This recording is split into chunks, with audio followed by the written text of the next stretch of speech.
Right in the heart of Mumbai's bustling Juhu area, there's a respected women's college called SNDT. It's a place of learning, of ambition, but it's also got a darker side.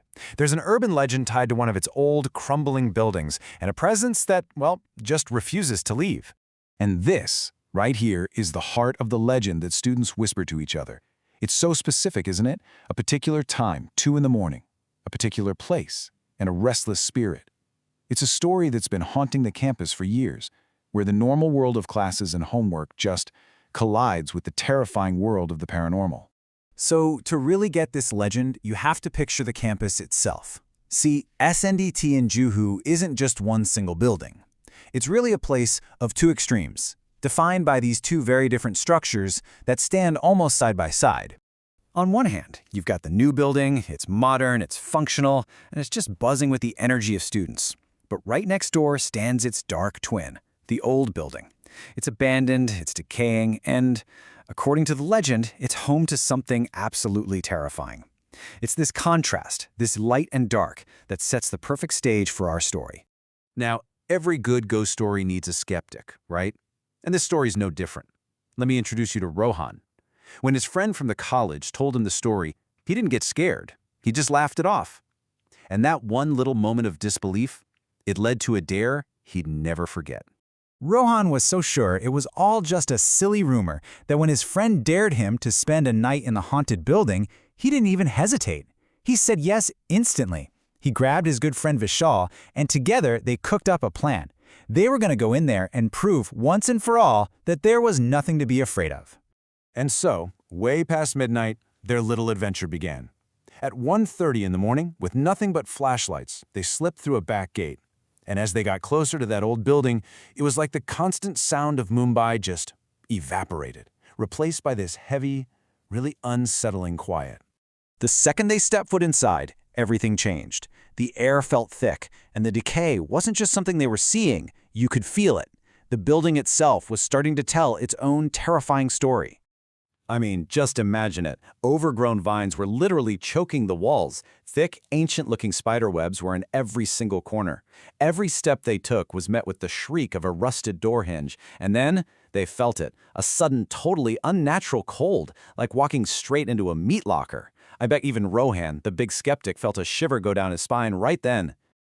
So they pushed deeper in, their little flashlight beams dancing in the dark of these old lecture halls. And that's when they heard it. It wasn't a scream, it wasn't a moan, it was something so much weirder.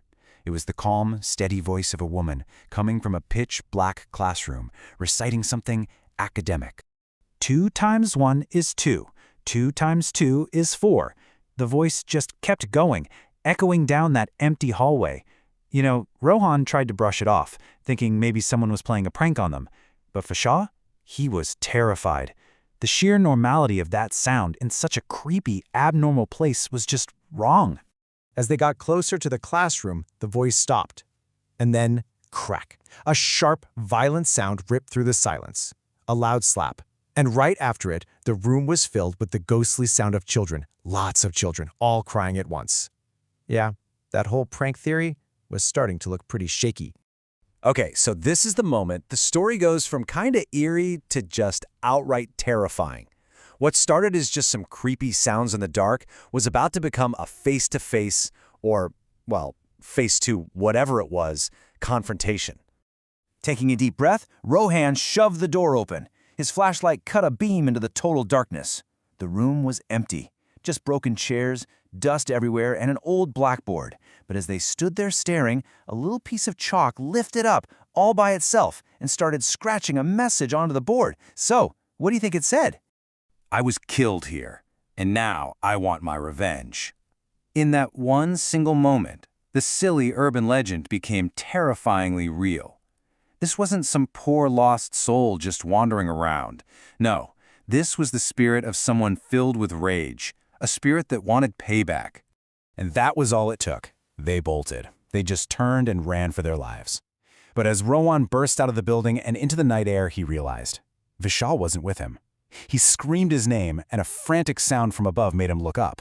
And there he was, Vishal, on the first floor, pounding on a window, completely trapped. Rohan had a split-second choice, save himself or go back for his friend. He chose his friend. He ran back inside, following the sounds to that same classroom, and the sight that greeted him, it was pure horror. Vishal was crumpled on the floor, sobbing, and mindlessly reciting multiplication tables, and standing over him was a woman in a dusty black sari.